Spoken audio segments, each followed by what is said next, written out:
노예가 된 성민. 큰일 났네. 이러면 안 되는데. 노예가 되지 맙시다.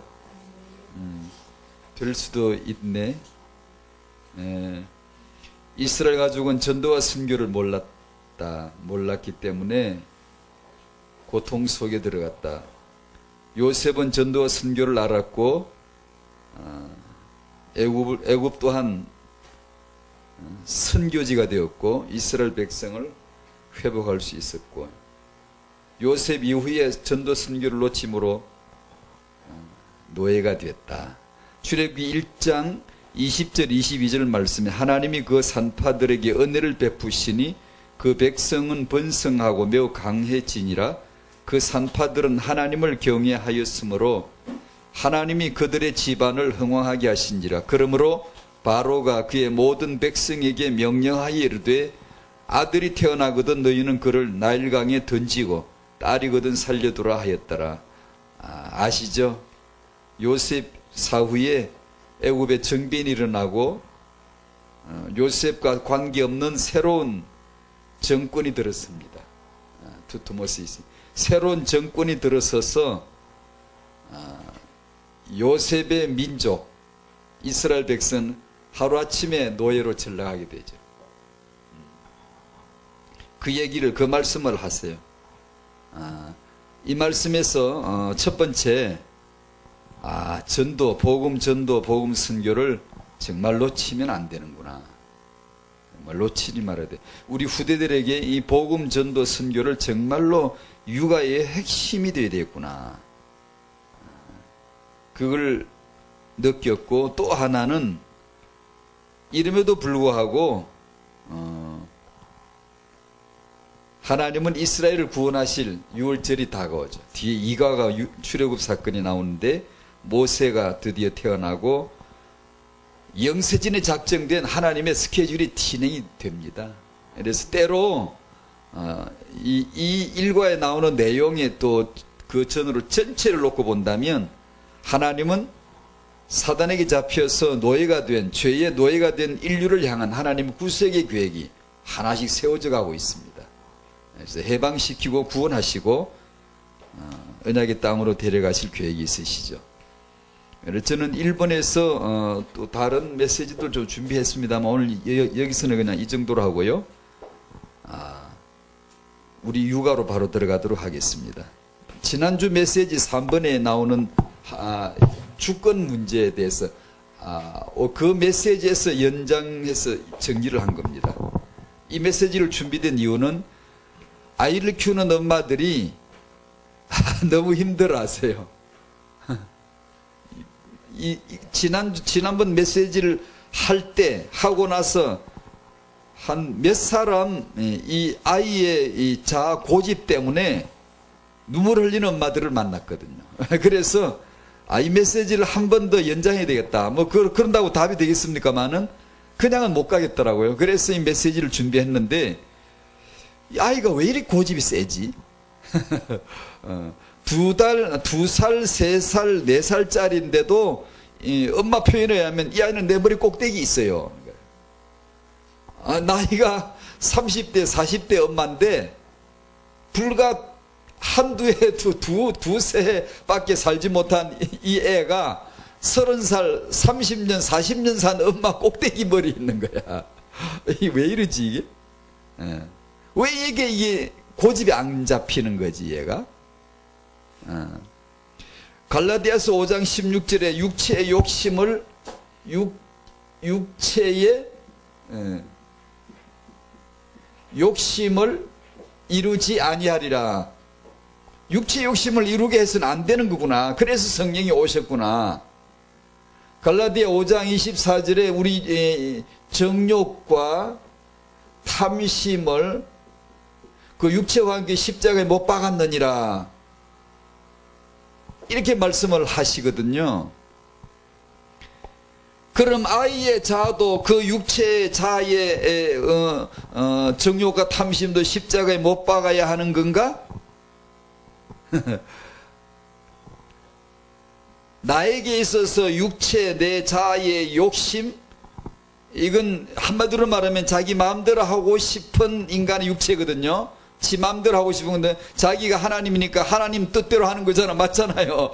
내가 하나님인 이상 내가 내 마음대로 하는데 누가 뭐라 그래 누가 이렇게 하는 건데 아이도 역시 이 말씀에 해당되는 건가? 아이의 자아도 육체와 탐심이 십자가에 못 박게 하는 건가? 그렇다면 왜 그런가? 그 확실한 이해를 하면 내가 이 아이의 고집을 내가 당한다 못 당한다 정도가 아니라 확실하게 이 아이를 이 육체의 욕심을 무너뜨려야 된다면 나는 해야 하는 거구나. 이걸 나는 해내야 하는 거구나. 이 결단을 할 수 있어야 되는 거예요. 이게 이제 그래서 이제 이 아이 키우는 사람들에게 몇 가지 책을 추천했는데 그 추천한 이유 중에 하나는 이 엄마들은 다른 엄마들보다 차이가 하나 있어요. 차이가. 그 뭐냐 하면 어디가 육아학을 배운 게 아니고 가서 무슨 육아학에 대한 뭐 학위를 취득해서 온 게 아니고 이 아이의 육체의 욕심, 정욕과 탐심을 십자가에 못 박아야 되는데 이 아이의 자아의 고집을 반드시 나는 바로잡아야 되겠다라고 하는 확고한 결단이 있었던 거예요. 그래서 물러서질 않는 거지. 내 엄마들이 눈물 징징 짜면서 물러서고 이게 아이를 감당이 안 되고 아이 고집이 감당이 안 돼요 하는 것은 우리 쪽에서 이미 그에 대한 분명한 태도를 갖고 있지 못했기 때문에 밀린 거야. 벌써 기싸움에서 밀린 거예요. 일관된 원칙을 잃어버렸기 때문에 아이에게 밀린 거지. 그 결과 이제는 틈새가 너무 많이 주어졌고 아이는 자기 영역을 확보해 놓고 말을 안 듣는 건데 이걸 이길 수가 없는 거예요. 지금. 그래서 고뇌들을 하더라고요. 그 내용을 조금 다루고 싶습니다. 그런데 하빈인지 누군지 그 아이 이름이 어디 갔지? 아이? 하람이. 근데 그게 안 보이네. 그 애가 와야 되는데 오늘은. 기회를 잡아야 되는데. 기회를 타겟으로 했는데. 걔가 어떻게 또 알고 빠졌냐?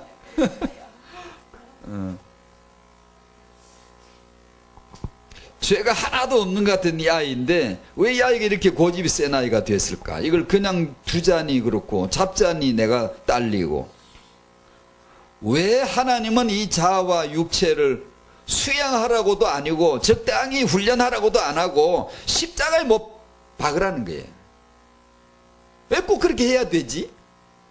하나님 너무 극단적이 아니신가? 왜 꼭 그렇게 이 육체가 사람 육체가 있다 자아가 있고 고집이 센데 수양을 해라. 그럼 유교가 딱 맞는데? 그러면 이게 본래 인간이 본질이 이런 거니까 이걸 뭐 너무 그렇게 고민하지 말고 좀 적당하게 수양시키면 된다. 뭐 교육하면 된다. 뭐 훈련 아니면 훈련 좀 훈련성을 띠면 좋잖아. 훈련받게 하고 또 훈련받게 그러면 되잖아. 근데 전혀 하나는 그렇게 하지 않아요. 십자가에 못 박는 거예요. 그냥. 왜 그렇게 하셔야만 됐을까? 많은 육아 이론에 따르면 아이의 정체성이 형성되는 시기니만큼 어느 정도 저러더라도 그냥 어느 정도 관둬야 하지 않을까? 어느 정도 이렇게 좀 유보하고 여유를 두면 자라면 이렇게 좋아질 수도 있는데 그렇게 생각할 수도 있는 그렇게 생각하는 엄마들이 있어요. 많아요. 잡고 싶어도 이미 엄마가 힘이 딸려서 못 잡는 엄마들이 많고요. 싸우다 이젠 지쳐가지고 그냥 포기해버린 엄마들 상태 많고요. 아니면 그냥 처음부터 이랬던 비전이 없어요. 그냥 냅둬 그냥 잡을 생각도 없는 엄마들 있고요. 그래서 이제 아이 키우는 엄마들한테는 이건 직접 물어봐야 되는데 당신은 지금 어떻게 생각하냐고. 제가 이 제목의 첫 번째 제 노트에는 제목을 아이의 자아를 무너뜨려야 한다. 아이의 자아를 무너뜨리라. 이렇게 제목을 썼는데 너무 사람들이 오해할까 싶어가지고 아이의 자아를 무너뜨리라는 이 표현을 왜 썼냐 하면 바벨탑을 생각하고 썼습니다. 바벨탑은 무너져야 되거든요. 바벨탑이 뭐죠? 그 핵심이 자아입니다. 자아. 건물이 아니고 사상이 아니고 어떤 운동단체가 아니고 그 핵심이 자아입니다. 하나님은 바벨탑을 무너뜨려 버렸어요. 그런 의미에서 이런 얘기를 했습니다. 본문에 있다 가면서 읽기로 하고요. 첫 번째, 나의 본성에서 내 이 아이의 품 안에 있는 아이, 지금 젖먹는 아이인데 이 아이의 본성이 본래 악한 건가 선한 건가? 우리는 원죄다, 자범죄다 이런 말을 많이 쓰고 주고받고해서 익숙한 용어이기도 하지만 한 번 더 정확하게 이해를 해야 됩니다. 이 1번이 정확해야 2번의 행동 결단이 정확하게 나오는 거예요. 이게요. 나중심, 자중심, 육체, 자기 마음에 원하는 대로 하고자 하는 이 심리는 도대체 어디서 온 거냐? 첫 번째, 여러분은 우리가 전에 학교 다니면서 들어서 알죠? 성악설, 인간 본성은 본디부터 악하다. 그러므로 이 아이에게는 절대로 아이의 사정을 봐주지 말고 애가 운다고 가서 흔들어주고 그러지 마. 그러지 말고 딱 보고 판단하고 부모가 알아서 흔들어 주든가 아니면 냅두든가 부모가 알아서 판단해라. 애가 운다고 가서 젖을 덜렁 주지 말고 내가 젖을 줄 수 있는 시간을 부모 주관적으로 정해놓고, 부모가 똑똑하지 애가 똑똑하냐? 부모가 알고 있으니까 시간 텀을 줘서 이때 먹이고 이때 먹이고 하루에 몇 번 먹인다, 양은 얼마 먹인다 정해놓고 울든 말든 상관하지 말고 운다고 젖 주지 마라. 그냥 내가 주기로 정해놓은 시간에 갖다 주고 정해놓은 시간에 안 먹으면 들이대고 빨리 먹어 이렇게. 그러니까 규칙 있게, 규칙성 있게 처음부터 그렇게 시키라. 이게 그 육아법이 여기서 나온 겁니다. 저희 옛날 어릴 적에는 이 육아법이 있어요. 거의 그런 식이었어요. 지금은 아이가 울면 빨리 가서 안아주고 아이가 상처가지 않도록, 정서가 손상되지 않도록 해주라는 육아법이고, 옛날에는 운다고 빨리 가서 안아주고 흔들어주고 하지 마라 그랬어요. 그게 인간 본성론에서 구분되어진 거예요. 그게요. 성선설은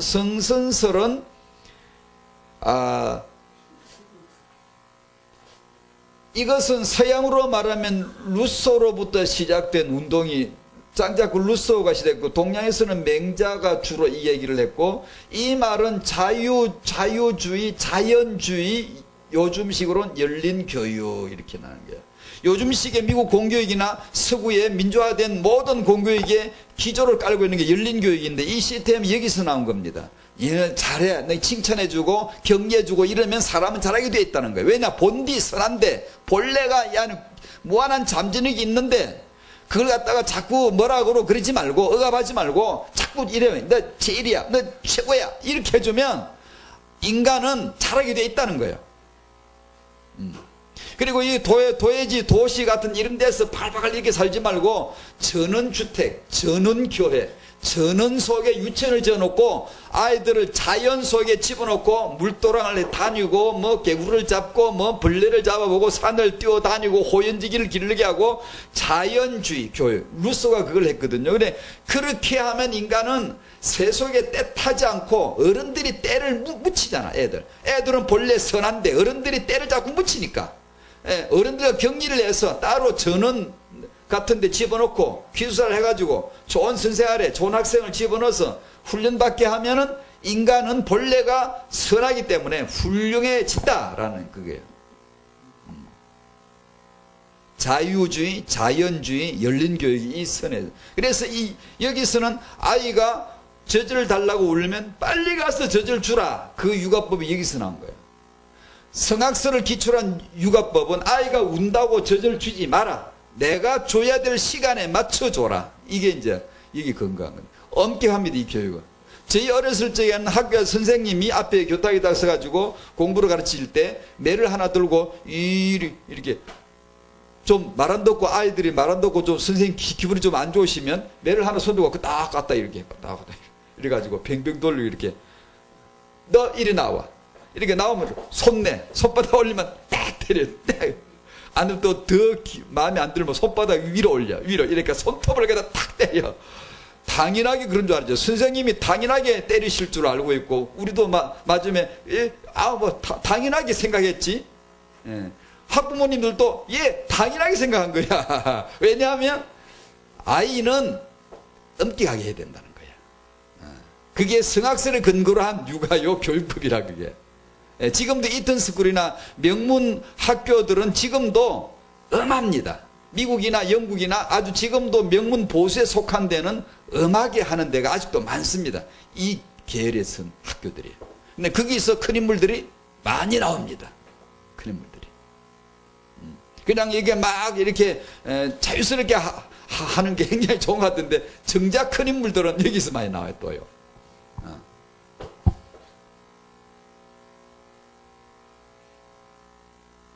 성경 창세기에서는 그럼 뭐라 그러시나 이 내용은 크게 좌우될 거 없습니다.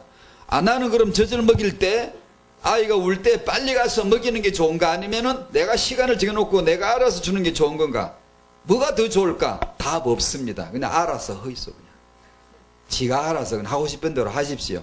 즉 다시 말하면 여기서 말한 인간들이 말한 학론이나 학술은 시대에 따른 일종의 패션의 유행 같고요.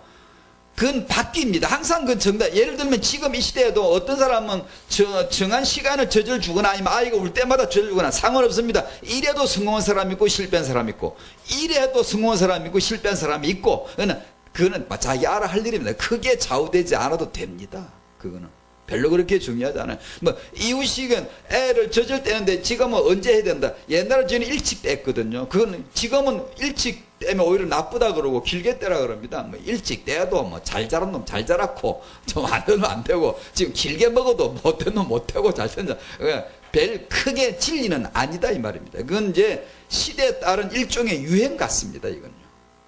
어떤 서부고 누구냐 스포크 박사 같은 큰 학자가 유가학자인데 당대 이 사람은 1인자이기 때문에 이 사람이 무슨 말을 하면 진리야 그냥 그런 식이야. 근데 그래도 그 사람도 틀린 게 수두룩한 거야. 뒤에 세월이 지나고 보면 그런 거예요. 그러니까 그러려니 하고요.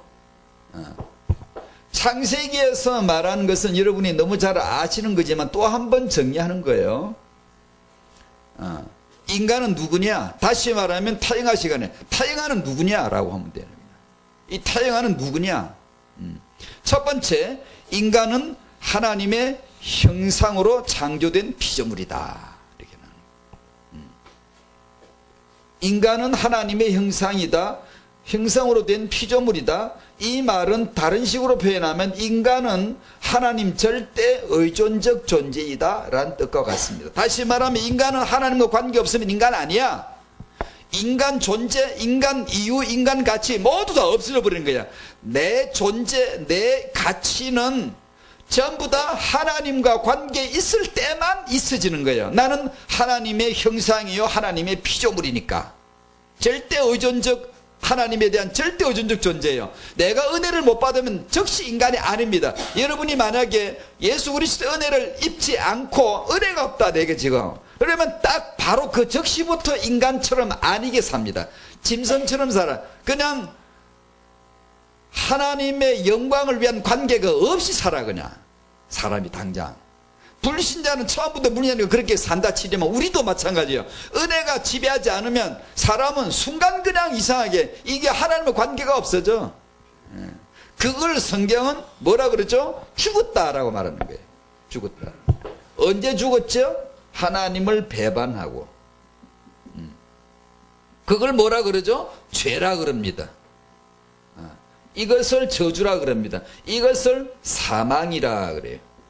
하나님의 형상, 하나님의 피조물, 하나님과의 관계가 차그덕 전선에 연결된 것처럼 이게 관계에 있으면 그것을 생명. 내가 폐활량이 좋고 내가 피가 잘 돌고 내가 지금 잘 산다고 내 생명이 있다.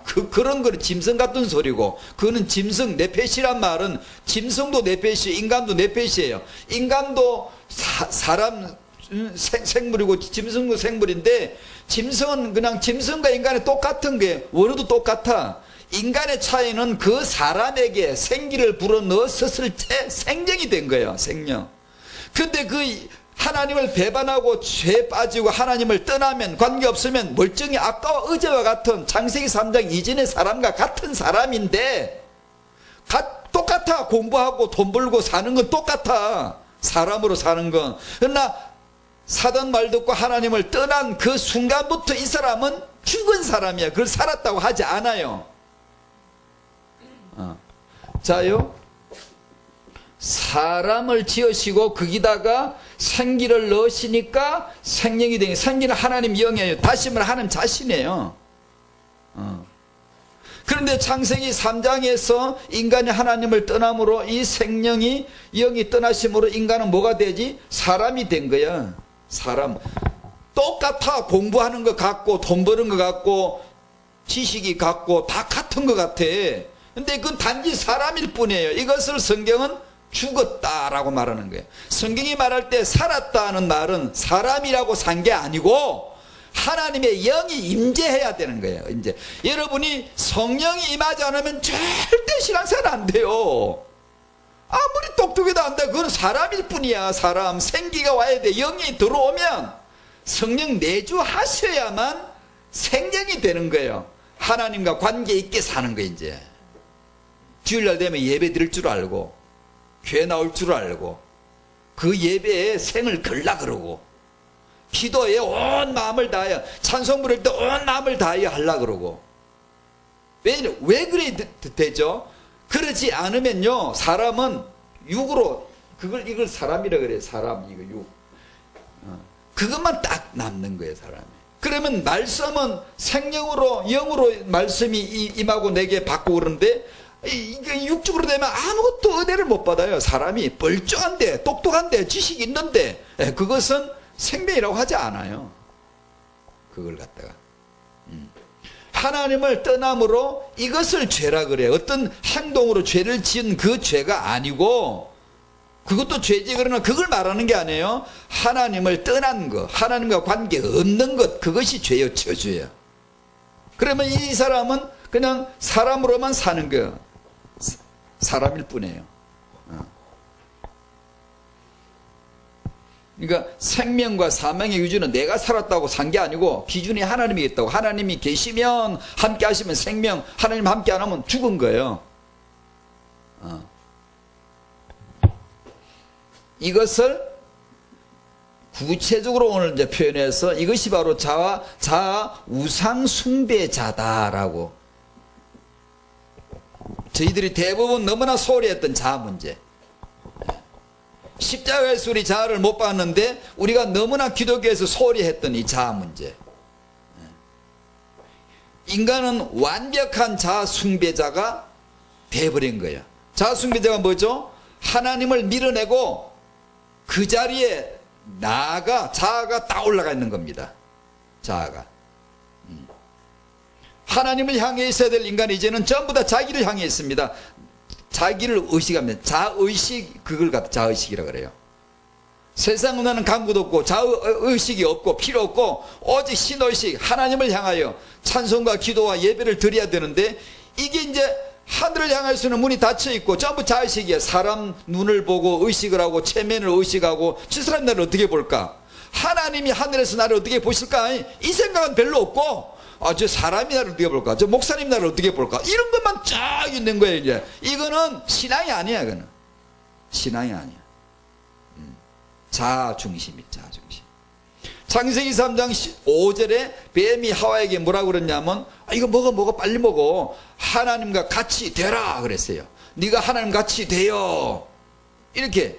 이 말에 이 하와는 그냥 완전히, 와, 정말 복음이야, 복음. 육체로 들을 때 진짜 복음이 들린 거다. 와, 나를 진짜 이렇게 위해 주는구나.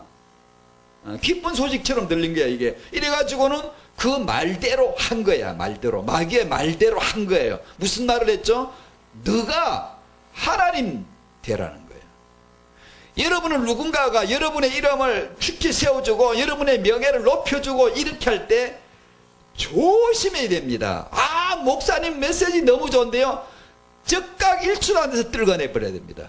전혀 씻어버리고 죽게, 하나님이 함께 하시는 것만 유효하고 은혜지, 아무도, 위대했던 아브라함 형편없는 인간이에요. 다윗, 위대한 다윗 형편없는 인간이에요.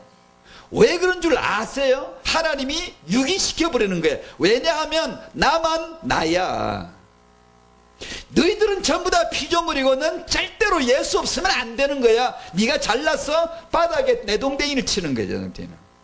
오직 예수만 믿어야 되는 거야 라는 것을 여실하게 우리한테 선명하게 보여주는 그 그림이에요. 그래 늘 그걸 잊으면 안 돼요. 여러분이 누군가 여러분을 막 이렇게 칭찬해주고 막 축기 세워줄 때 기분이 설 좋아지려고 그러고, 여러분 내 이름을 누가 뭐 욕을 하거나 비방하고 그러면은 기분이 그냥 싹 식어지면서 감정이 확 이렇게 악감정이 나오려는 거예요. 당신은 신이기 때문에 그래요. 당신이 하나님 자리에 앉아있기 때문에 그런 거예요. 아니 누구나 다 그렇지. 누구나 다 나를 좋아라 그러면 내가 좋고, 나를 나쁘다 그러면 나도 기분이 나쁜데, 누구나 그렇지. 그는 아니, 그 정도로 우리는 우상 숭배자로 익숙해져 있어요. 그 정도로 아주 완전히 숙달되어 있어요. 오직 예수가 뭐지? 말만 오직 예수지. 그거 우리는 정말 너무 몰라요. 너무 모르고 살아요. 그걸요. 다 듣기 좋게 자기 편의주의로 오직 예수라고 그러는 거예요. 어디까지나 나한테 좋을 때만큼만 오직 예수예요. 근데 내가 깎아져 내리고 내가 바닥에 떨어지고 나를 패대기를 쳐질 때, 노예가 될 때, 노예가 된 건 전도와 선교를 놓치기 때문에도 됐지만 하나님의 구원을 설정해 놓고 바닥을 치는 겁니다. 그때 6월절이 정확하게 딱 나타나는 겁니다. 6월절이 다가왔다는 사인입니다. 이게 사실은 전체를 놓고 보면 우리도 마찬가지예요. 우리가 어떤 바닥에 대참사 같은 일이 벌어질 때 하나님의 목소리가 가깝구나 딱 느끼셔야 돼요.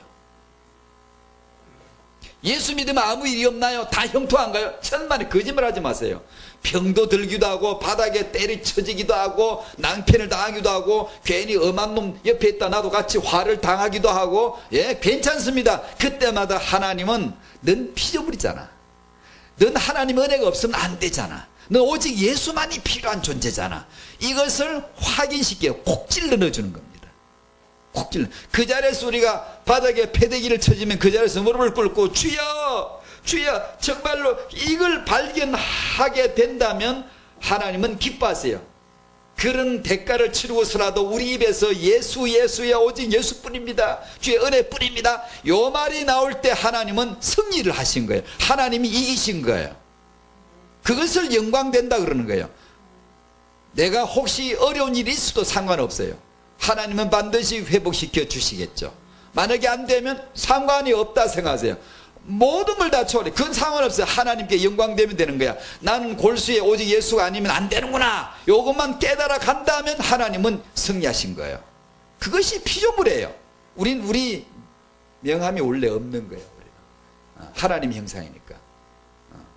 이렇게 이 우상 숭배자가 돼가지고 인간은 까딱 잘못하면 교회를 다녀도 자기를 다닐 가능성이 진짜 짙습니다. 진짜 짙습니다. 이게 내 어떤 목표 달성을 위해서 하나님이 필요한 거야. 마귀가 만든 우상이 하나 있는데요, 우상은 하나님을 대적하는 거예요. 마귀가 만든 우상이 하나 있는데 그게 뭐냐면 종교가 아닙니다. 종교가 불교나 유교 이런 종교가 아니에요. 아니고 자아입니다. 자아. 종교는 이 자아가 자기를 위해서 토속 신앙이든 고등 경전이 있는 고등 종교건 경전이 없는 그냥 토속 무당 천한 종교건 상을 싹 다요, 자아가 자기를 위하여서 자기 중심으로 만든 것들입니다. 싹 다. 종교는 전부 다 거기서 출발해요. 다시 말하면 뱀은 하와에게 와서 종교를 만들어준 게 아니라 너가 하나님 같이 되라, 네가 그 인간 자아를 신으로 만들어준 겁니다. 왜냐? 지가 자기 전과가 바로 그거거든. 하나님을 대적하려 했던 자기 전과가 있고 자기가 뱀처럼 됐거든. 인간을, 하와를 뱀 만드는 거야. 아담을 뱀 만드는 거야. 우리에게 우리 자아 중심을 자극하고 충동질하고 그 공작새처럼 그런 자기 자랑에 우리 뱀 만드는 사단의 작업이라는 거 알아야 돼요. 큰일 나요. 주의 종들일수록 큰 지도자일수록 이것은 독이, 완전 독이에요. 이건. 왜냐? 아무리 뛰어나도 피조물이요, 천한 인간이에요. 하나님 은혜가 없이는 하루아침에 천해져 버리는 거예요. 그렇기 때문에 늘 이걸 경계를 해야 되는 거예요. 내가 주인이 되면 그 순간부터 나머지는 전부 다 나를 위한 수단화 되어버려요. 하나님도 끄끄버리려고 그래요. 하나님도 나를 복 주시오. 하나님 복 내놓으라니까요. 이렇게. 하나님도 내가 기도를 해가지고 40일 금식해가지고 금식가 해가지고 막 굶어가면서 막 하나님도 끄끄버리려고 그래요. 이겨버리려고. 그걸 우리는 또 기도로 배워가지고 기도를 그렇게 해야 된다고 막 이렇게 무조건 때를 쓰고 성충만을 시 없어서 그러고. 저는 기도를 그냥 늘 합니다만은 이제 그런 기도를 이제 안 합니다. 옛날에 젊었을 때는 많이 했습니다. 금식 기도원 가고 막 성령 충만 쥐시없었어요. 지금 봤더니 그럴 필요가 없어요. 그럴 필요가 없고요. 주님과의 인격적 관계, 내 자아에서 내가 내려와야 돼요. 빨리요. 내 자아를 십자가에 못 박혔다. 내가 그리스도한 게 십자가에 못 박혔다는 2000년 전 갈보리 십자가를 빨리 알아야 되고요. 내 정욕과 탐심을 십자가에 못 박았느니라. 이것을 과거 완료된 걸 오늘 내가 신앙 고백하고 이루어지게 하는 그 믿음이 뭔가를 알아야 되고요. 거기서 편안하게, 아주 평안하게 들어가야 됩니다. 나를 내려놓고 들어가서 주님 그 십자가를 바라보고 나를 십자가에 넘기울 때, 하나씩 넘겨 나갈 때 성령 충만이 그 자리에 있어요. 그 자리에 넘치네요. 그걸 안 하고 자아를 십자가에 넘기지 않으면서 제가 했던 기도는 젊은 날에 흔한 기도가 뭐였냐면 계속 구하는 거예요. 달라는 거예요. 그럼 성령은 나를 감동을 하시면 어디로 데려가냐면 십자가로 데려가요. 죽어라는 거예요.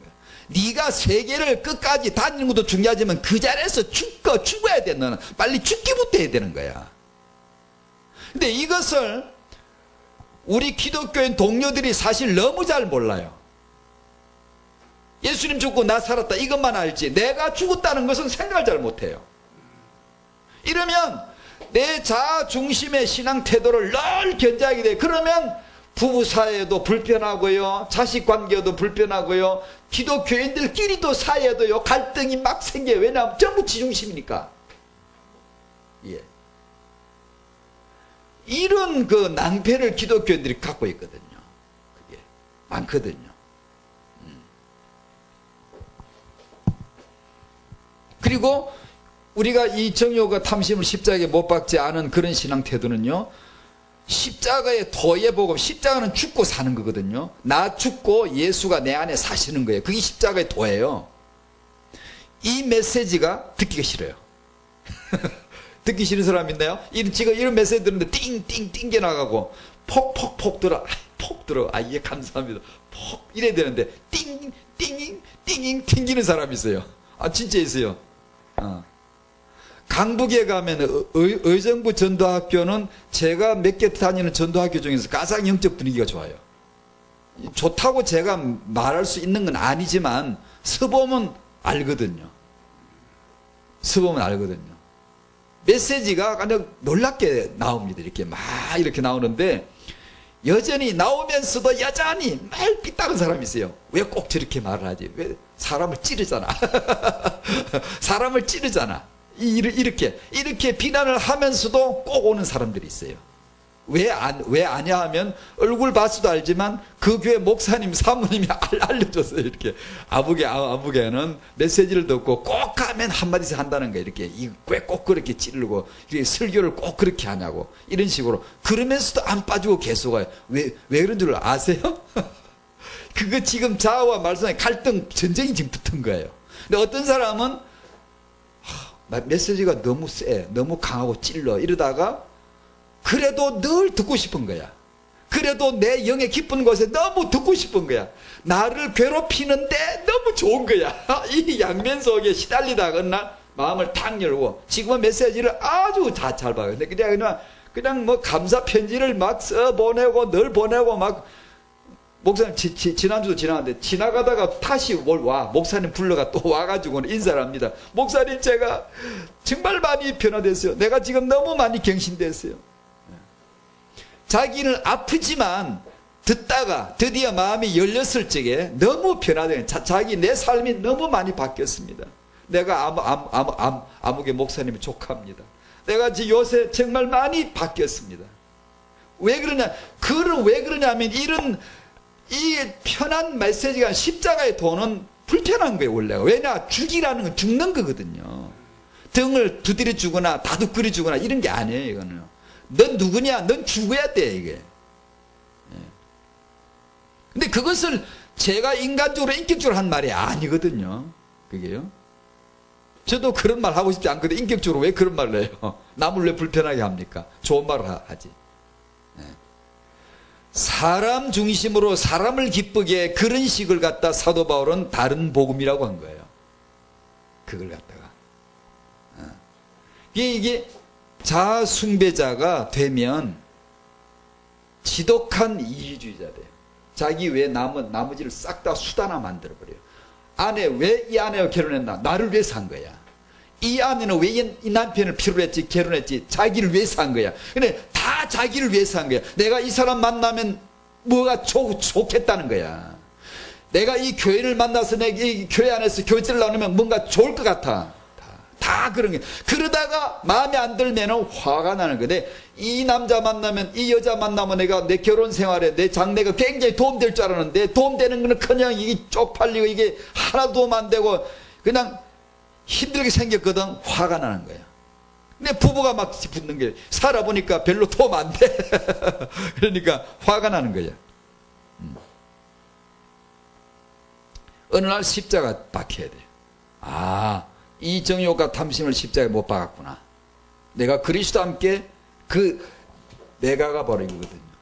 내가 이 그리스도와 함께 십자가에 못 박혔구나. 이것을 무릎을 착 꿇고 겸손히 인정해야 됩니다. 그럴 때 평화의 영, 성결의 영, 성령께서 싹 임하세요. 분이 편안하게 이렇게 끌어가 줍니다. 안 그러면 어딘가 모르게 불편해요. 어딘가 모르게. 얼굴에 나타나요. 삶에 나타나요. 어딘가 모르게 힘들어요. 이것을 본질상 진노의 자녀 이렇게 나온 거예요. 에베소서 2장을 지금 찾아보시겠어요? 지금 읽으려고 일부러 안 읽었는데요. 에베소서 2장 1절에서 3절까지를 보겠습니다. 에베소서 2장을 펴놓으십시오. 이따 메시지 끝날 때까지. 자, 이 에베소 2장 1절에서 3절까지는 이 면에서 아주 놀랍게 계시해 주세요. 진리를 주세요. 진리입니다. 바로 이 말씀이. 절대로 루소도 몰랐고 맹자도 몰랐고 공자도 순자도 몰랐고 아놀드 박사도 몰랐고 버틀란드 러셀도 아무도 몰랐던 얘기입니다. 이게 인간 본성론을 다 말했어요. 종교가들, 철학자들, 천재들은 인간 본성론을 다 말했어요. 절대로 이건 몰라요. 이 근본을 아무도 몰랐습니다. 에베소 2장 1절 그는 허물과 죄로 죽었던 너희를 나를 살리셨도다. 예. 허물과 죄로 죽었던 너희를 이게 아까 제가 설명드린 겁니다. 생명은 뭐죠? 하나님과 관계가 생명이요. 사망은 뭐죠? 하나님 관계 없는 거예요. 사람은 사람이요. 똑같아. 이 사람의 생명이 부어지니까 생기가 부어지니까 생명 된 거예요. 이 생명인데 배반하니까 하나님의 영이 떠나버리니까 남는 게 사람이에요. 사람은 생긴 건 똑같아요. 공부도 똑같이 하고요. 돈도 똑같이 하고 출근도 똑같이 해요. 근데 하나는 사람이 가고 하나는 생이 가는 거예요. 지금. 한 사람은 하나님과 관계되어 살고 하나님은 땅과 관계되는 게 그 땅이 마귀 지옥입니다. 바로. 우리 한문도 잘 쓰세요. 땅 짓자 땅을 딱 가르게. 사람이 땅에서 나왔거든요. 흙에서 나왔거든요. 사는 게 딱 목표가 땅에 있고요. 비전이 땅에 있고요. 자기 혼적인 육적인 수준밖에 안 돼요. 그러니까 그걸 지금은 사람이 죄와 허물로 죽는 거구나. 딱 지금 말씀하고 있잖아요. 사람은 사람이 여기 사람은요 죽은 사람은 공부합니다. 대학 다녀요. 돈 벌어요. 출세해요. 다 똑같은 사람이에요. 그 사람을 가리키는데 허물과 죄로 죽었던 너희를 그렇게 말하잖아요. 그때 너희는 그 가운데 생하여 이렇게 죽은 자의 생활 방식이 나요. 죽은 자의 생활 방식. 그게 뭐냐? 이 세상 풍조를 따르는 거예요. 제가 딱 그랬어요. 제 어릴 적에 그렇게 했어요. 세상 풍조를 따르는 거예요. 공중의 권세 잡은 자 마귀죠. 공중 권세 잡은 자 마귀를 따랐으니 졸졸졸 따르는 거예요. 곧 지금 불순종의 아들들 가운데서 역사하는 영이라. 불순종의 영이 가득 차요. 24 뿜을 때마다 불순종이 나오고 가슴에 불신앙이 가득 차 있고요. 이게 그렇게 삽니다. 전에는 우리도 다 그 가운데서 우리 육체의 욕심을 따라 지내며 육체의 욕심을 따라 지내며 이게 자아중심이에요. 육체와 마음에 원하는 것을 하여 자아중심이에요. 그러니까 하나님을 떠난 자의 특징이 이 사람이 하나님을 떠났구나, 지금 죽었구나. 특징이 뭐냐? 재앙이 아니에요. 불신자도 재앙 없이 잘 사는 사람 천재예요. 재앙과 이런 그 어떤 고난과 질병과 이런 것들은 한 부분의 한 증세예요. 진짜 이 사람이 하나님을 떠났다는 진짜 증거는요, 자아중심이에요. 공통된 하나님을 떠난 자의 만인이 동일한 중심을 가지고 있는데 자아중심을 가지고 있어요. 사람마다 나타나는 증세가 조금씩 다르요. 어떤 사람은 어떤 재앙으로 나타나고 어떤 병으로 나타나고 이렇게 나타나고 그건 좀 다를 수가 있어요. 불신자인데도요, 세계 최고 학부를 나오고 멀쩡하고요, 건강하게 잘 산 사람이 있어요. 돈도 잘 벌어가지고 사회 기부하고요, 기여하고 훌륭한 사람, 인품 좋고요. 그런데 저주가 있는 거야. 그 사람에게 저주가 있는 거야. 뭐죠? 자아중심 저주가 있는 거야. 자기밖에 몰라. 그게 자아중, 기부를 해도 자아중심이에요. 그게. 왜 그렇죠? 하나님을 떠났거든. 하나님을 떠났어요.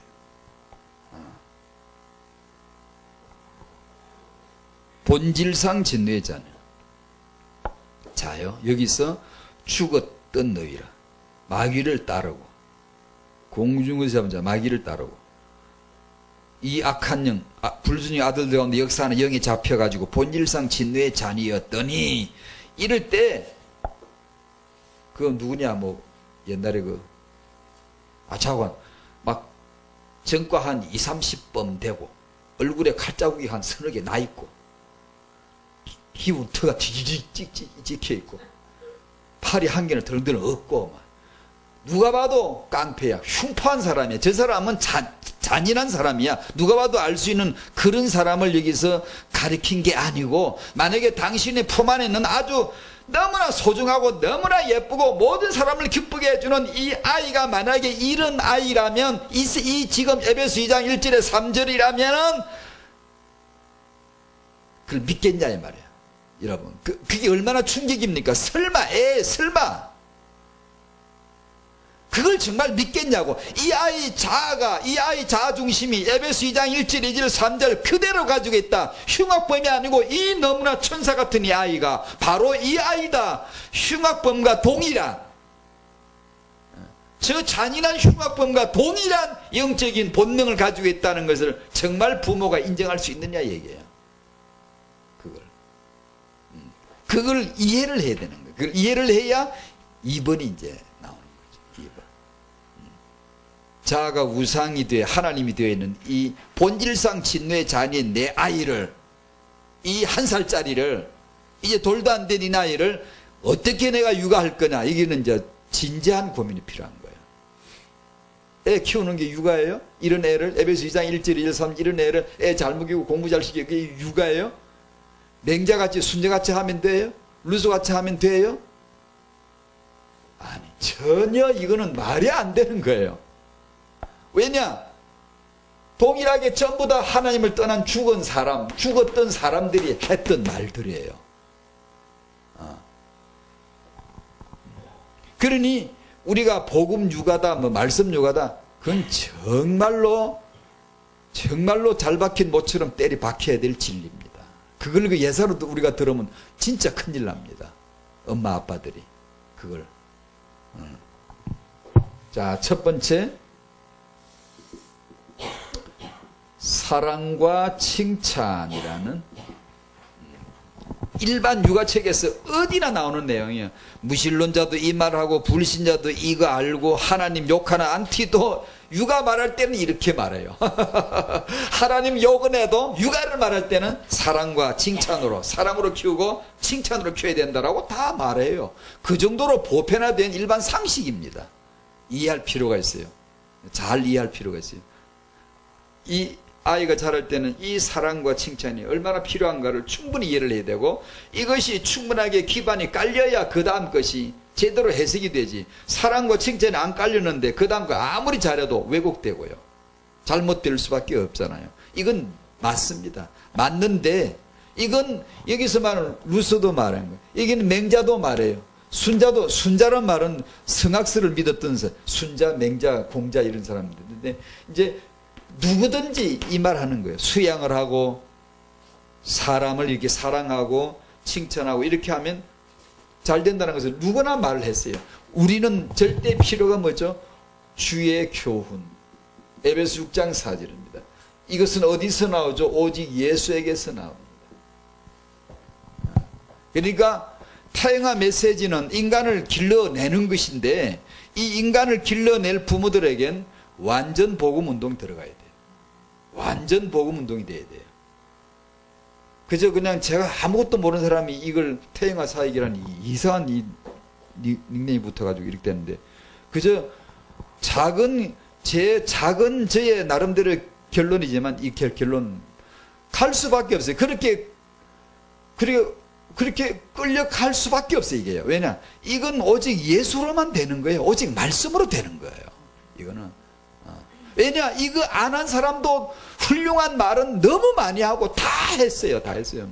무신론자 안티까지요. 다 훌륭한 육아론을 다 얘기해요. 이거 틀렸다 할 필요가 없는 너무나 지당하신 말씀들에 다요. 여기서 정말 성령 받은 사람은 그걸 알아요. 이제 부모에게 에베소 6장 1절 2절 자녀들아 주 안에서 네 부모에게 순종하라 그랬잖아요. 이 말은 타영어로 말하면 순종하게 육아하라는 말씀이거든요. 어떻게 해야 되죠? 순종하게 해야 되는데, 여기서 이제 부딪히는 게 오늘 주제 자아입니다. 알아서 순종하는 게 아니에요. 철저하게 자아 중심으로 순종을 안 하려고 그래요. 왜냐? 자기 중심인데, 게다가 타영 이렇게 올라가면서 계속 자기 중심으로만 칭찬했기 때문에 자기 이 보좌가 영원할 줄 알거든. 아이는 지난번에 말씀드린 대로 이런 아이를 부정하고 끌어내리고, 너가 주인이 아니야, 이제는 너가 사회의 구성이 돼야 되고 남도 배려해야 되고 너가 윗사람에겐 복종할 줄도 알아야 되는 걸 가르친다는 것은 보통 일이 아니야. 왜냐? 왕으로 지금까지 왕이었는데 아무도 가르칠 수가 없는데 그냥 다 박수치고 좋아했지. 다 그냥 이랬는데, 이제는 이 아이를 끌어내려야 되거든. 자아의 바벨탑을 무너뜨려야 되는데 이게 쉽냐고요. 이 시기를 놓치는 엄마들이 지난주에 제가 여러 만났는데 이제 눈물을 흘리는 거예요. 그 무너뜨려야 될 시기를 놓친 거예요. 근데 이 바벨탑에 철근이 들어가 버린 거예요. 이제. 그리고 이 애가 이제 안 무너지는 거야. 그리고 엄마가 우는 거예요. 이제. 이걸 뭐 맨날 뚫어 펼 수도 없고, 이제 힘드는 거예요. 이제. 이 아이의 자아는 계속 자기가 신노릇을 하려고 하는 거예요. 자기 중심으로만 생각하고 그냥. 이렇게 커버린다. 이제. 그래서 여기에서 절대 필요가 오직 성경. 왜냐하면 성경 디모데 3장 15절 교훈하고 책망하고 바르게 하고 의로 교육하기에 유익한 말씀책.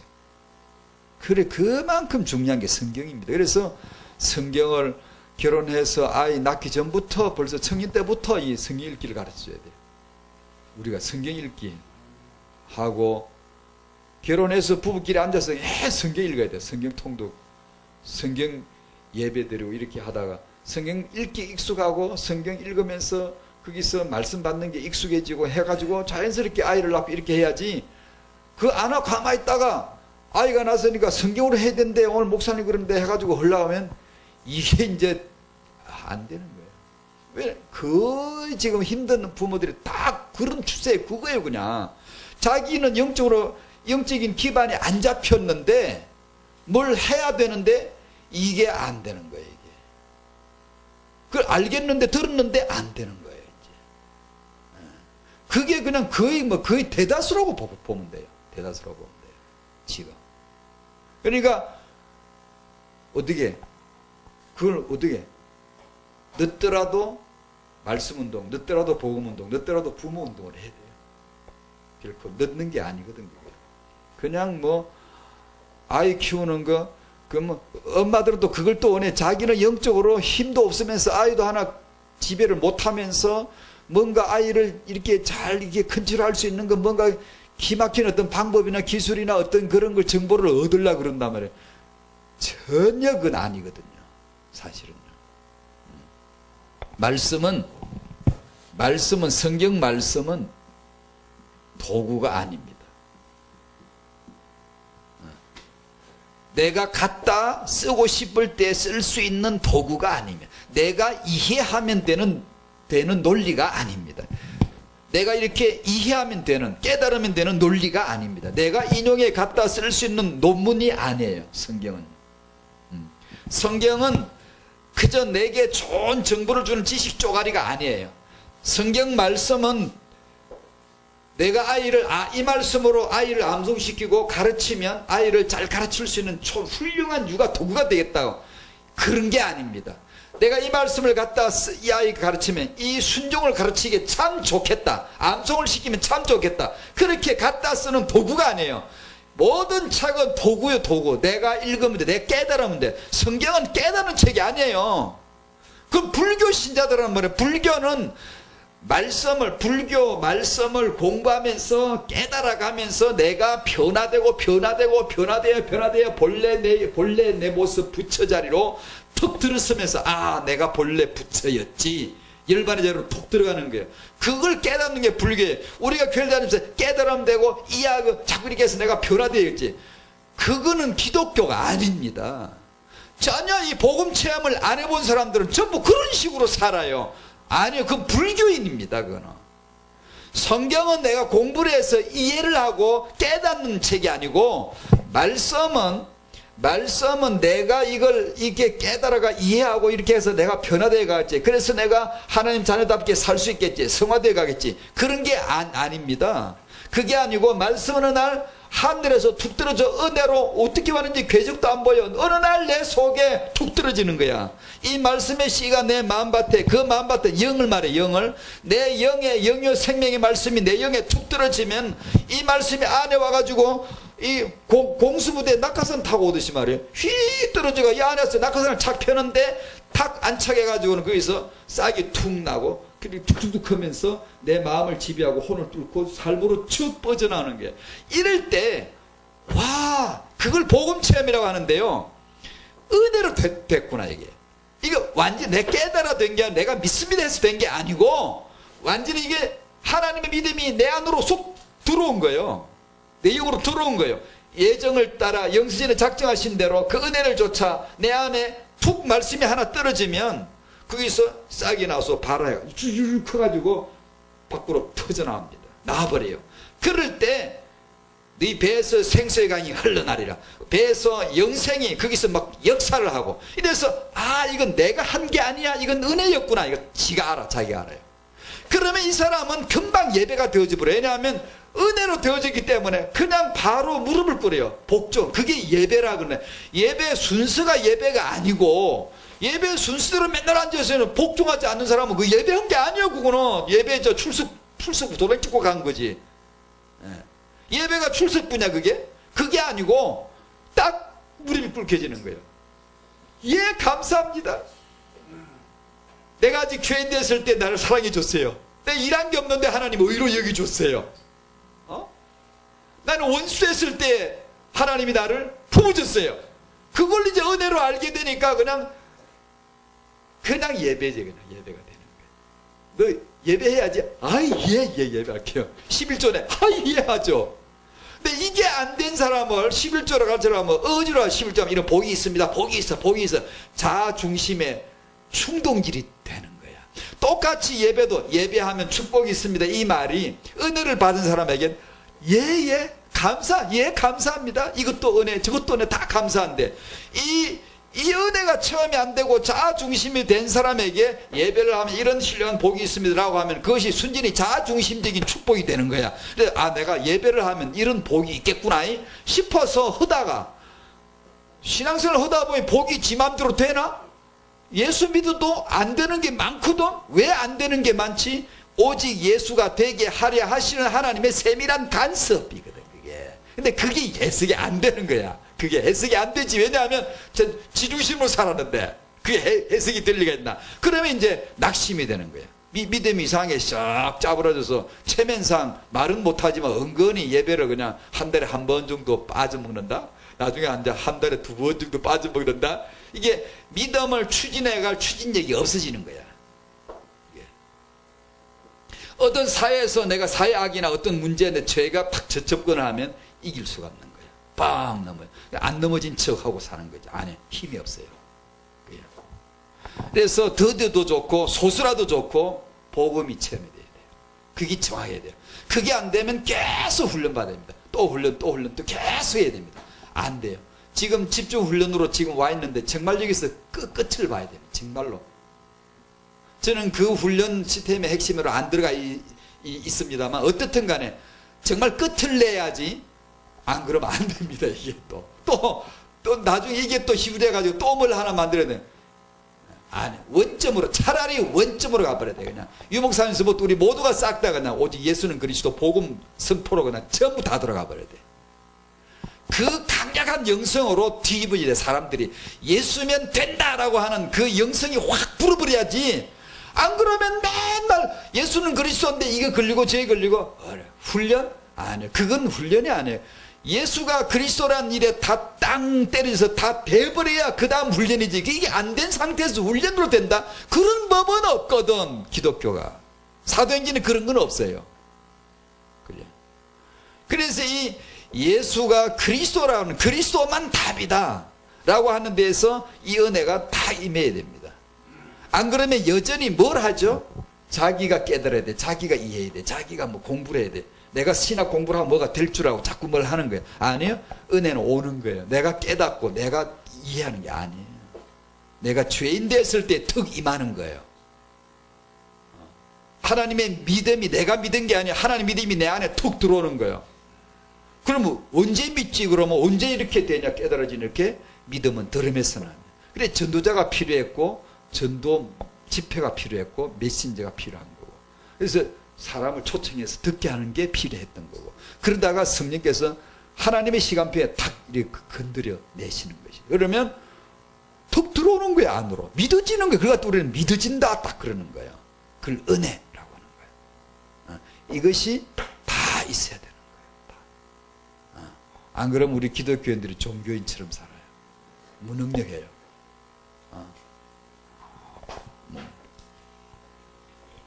말씀은 우리가 갖다 쓰는 도구가 아니에요. 주체적으로 주도적으로 스스로 일하세요.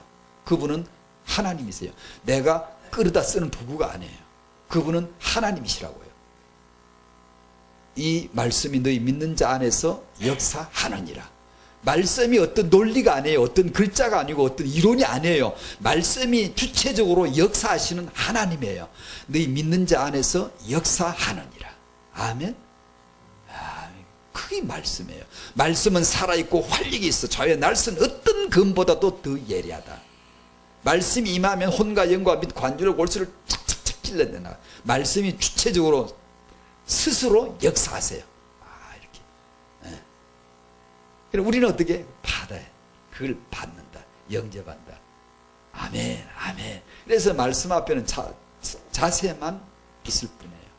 자세만. IQ도 필요 없고요. 지성도 필요 없고요. 그래도 그렇지 뭐 좀 그래도 똑똑한 사람이 잘 믿더라. 예, 순전히 인본주의예요. 아니요, 그렇지 않습니다. 여러분, 우리가 죄인이고 원수되었고 상관없습니다. 하나님이 하시는 거지 절대로 사람이 하는 게 아닙니다. 사람 뭐 될성 부른 사람 더 속썩인 사람 많아요. 이게 전적으로 은혜입니다. 은혜. 은혜가 임하면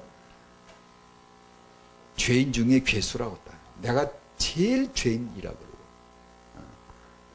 그러면 이제 복종되거든요. 내가 그냥 조금 구원받다 싶은 사람은요, 맨날 자아가 일어나요.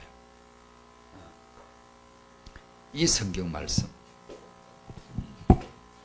그러면 이제 오늘 메시지 제 마음에 숨은 주제는 여기 3번이거든요. 제일 중요한 게요.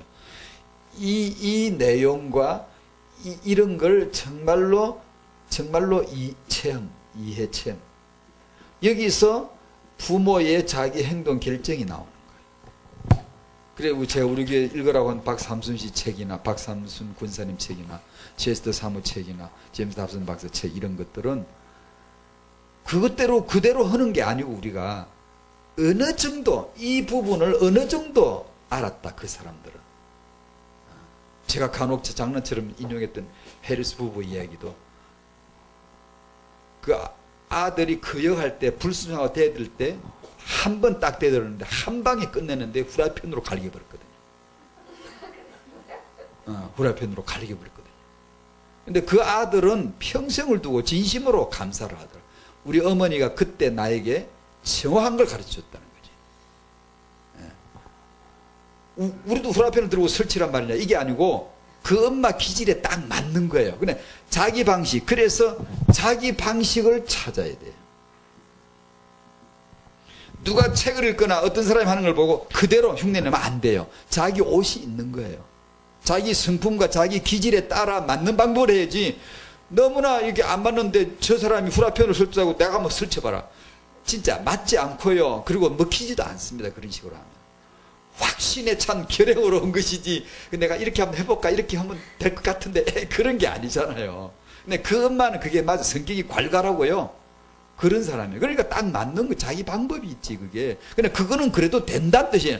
일반 육아론을 보면 어떻게 후라이팬으로 갈깁니까? 그럼 안 되지. 아닙니다. 일반 육아론은 이래도 저래도 됩니다. 자기 알아 하면 될 일입니다. 그게 진리가 아니에요. 그거는 상황에 따라 자기 관점에 따라 해석할 수가 있는 거예요. 다만 이런 에베소 2장 1절 같은 이런 영원한 진리를 말미암아 계시되어진 인간 모습을 정확하게 이해를 해야 되고 이 본성, 본질상 진노의 자녀라. 이걸 어떻게 다뤄? 복음으로 안 하면 뭘로 하려고 그래? 복음으로 해야지. 그리고 이 아이 교훈 책망 바르게 뭘로? 하나님 말씀으로. 그럼 어떻게 하지?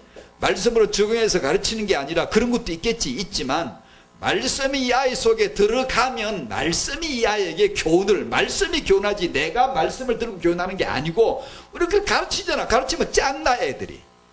그걸 또 애들이 듣냐 하면 또 짱내 또. 그걸 또 어릴 때 기분 좋을 때 들을 때는 또 모르는데 설명해 준다는 거예요. 그러나 좀 나이 큰 애들 듣지도 않아 이제. 말씀이 들어가면 말씀이 하는 거야. 믿는 자 안에서 역사하느니라. 우리가 할 일은 정말 낳았을 뿐이지 태영아 때 사랑해주고 칭찬해주고 이렇게 먹여주고 키웠을 뿐이지 우리가 이제 할 일은 정말 기도해야 돼. 정말로 이제 기도할 수밖에 없는 거야. 계속.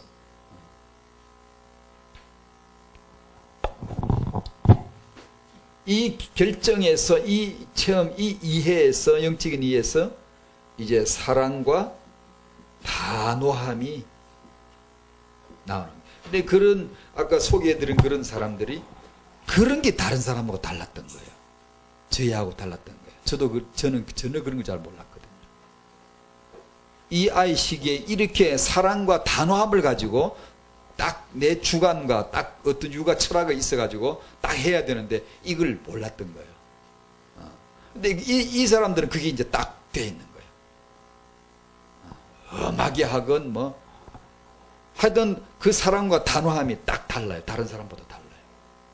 그런 차이예요. 어떤 사람은 아이고 나는 어려 힘들어. 그걸 아직 몰라서 그래요. 이게 이해가 안 된 게 체험이 안 된 거예요. 그래서 자기 행동 결정이 딱 안 나온 것일 뿐이지 누구나 할 수 있는 건데 그걸 우리가 몰랐던 거예요.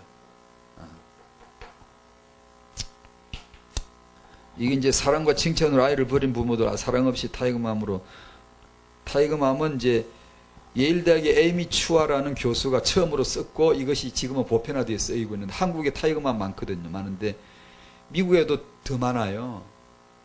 미국에도 육아 극성스러운 엄마들 그 동네가 있거든요. 아주 대단하다 그러더라고요. 근데 그런 엄마들, 이게 이래 해도 실패한 사람, 저리 해도 실패한 사람, 그 사례를 내가 몇 개 들려고 그러는데 그냥 시간을 갖고 그냥 예를 들어 요 근래 가까운 얘기하면 그 우리 젊은이들은 알라나 천재적인 바이올리스트 바네사 메아 아나? 몰라? 있어요. 세계적인 천재적인 바이올리스트인데 예를 들면 그 사람이 지금 35살 정도 됐는데 한 20년 이상 엄마하고 살아있는 엄마하고 의절해가 말 한마디 안고 있는 이유가 뭐냐면 이 딸을 키울 때 바이올린 가르치면서 얼마나 이 엄마가 중국계 엄마인데 중국식으로 하지 얼마나 음하게 했는지 아이를 얼굴을 때리고 막 무릎 꿇고 이마를 땅에 찍게 하고 중국에서는 이제 그 소위 말해 회개할 때 그런 식으로 죄인이 이마를 찍고 이렇게 하잖아요. 그걸 막 시키고 이렇게 이 아이가 학대를 자기는 학대받았다 그러는데 타이거맘 자기 엄마를 타이거맘이라는데 학대받아서 그것을 상처가 돼가지고 자기가 20살 넘어 21살 넘어가면서부터 관계를 끊고 지금까지 관계를 끊고 있다. 그런 이런 엄마 아이를 최고 인류로 키웠지만 타이거맘으로 키웠는데 이것이 사랑 없이 한 거예요. 사랑 없이 엄하게만 한 거예요.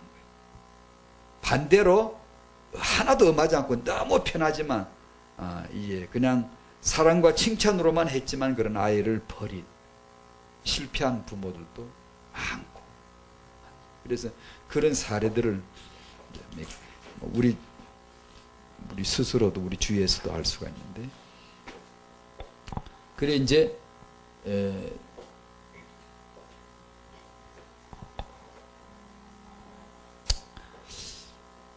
제 자신의 생각에도 충격이거든요. 뭐냐 하면 이 순수해 보이는 이 아이를 정말 에베소 2장 1절 2절 3절에 범죄에 넣어야 되냐?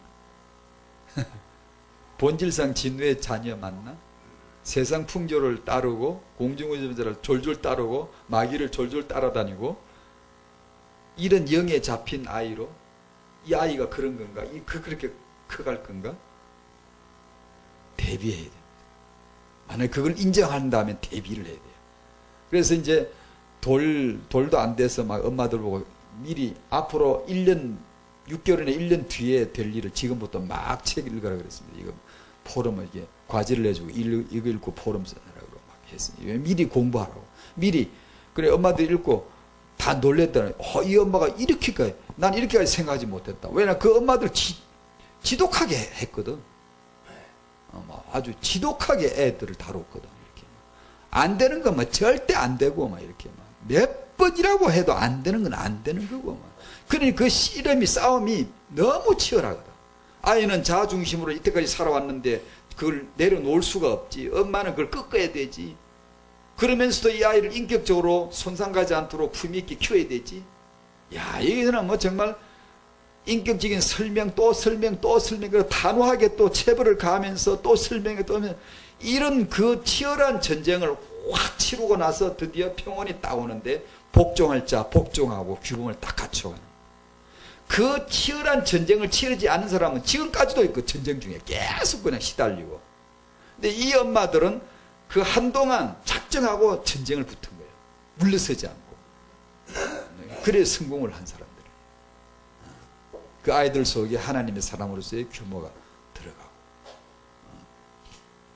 그런 얘기입니다. 그래서 오늘 하람이 엄마 요 녹음 되는 건가? 오늘 녹음하는 사람 없네? IQ는 엄마들이 들으셔야 되는데 감사합니다. 하나님 아버지 감사합니다. 하나님 주신 렘넌트 이 아이를 양육하는 부모들 정말 은혜가 필요합니다.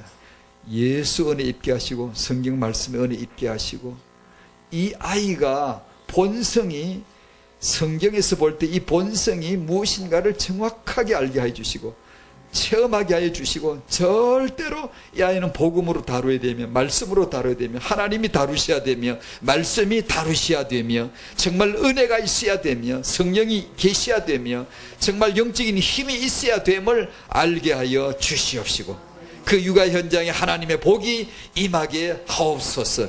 그래야 이 아이들은 정말 우리와 다른 렘넌트들로 자라게 하여 주시옵시고, 세계 현장에 하나님의 남겨둔 자, 남을 자, 남은 자로서 세상 살릴 자, 그루터기들로 일어서게 하시고, 현장을 지키는 자, 살리는 자로 서게 하여 주시옵소서. 감사하며 예수님의 이름으로 기도하옵나이다. 아멘.